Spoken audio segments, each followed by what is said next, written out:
सबसे पहले हम देखते हैं RH factor. What is RH factor या तो RH ब्लड ग्रुप।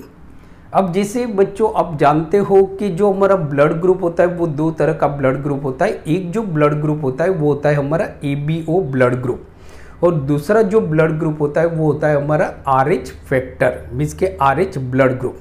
अब देखो कि आपने देखा होगा कि कुछ पर्सन होते हैं, कुछ लोग होते हैं कि जिनमें जैसे समझो कि कोई पर्सन है। एक एग्जांपल हम लेते हैं कि यहाँ पे देखो कि ये एक आदमी है, इसके पर्सन है, इसका जो ब्लड ग्रुप है वो जैसे समझ लो कि A पॉजिटिव है।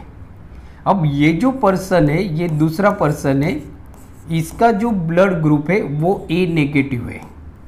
अब सवाल ये होता है कि A पॉजिटिव क्या है, A नेगेटिव क्या है।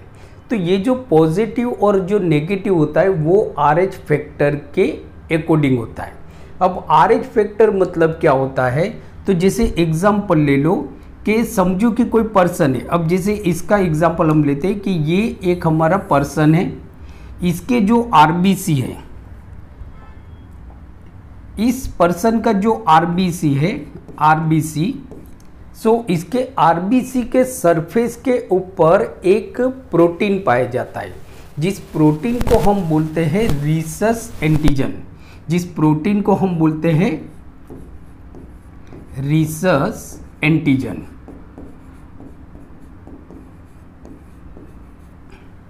अब ये जो पर्सन है मीन्स के कोई भी इंडिविजुअल है जिसके RBC के ऊपर ये प्रोटीन पाया जाता है जिसको हम बोलते हैं रीसस एंटीजन, तो वो जो इंडिविजुअल है उसको हम बोलेंगे RH पॉजिटिव।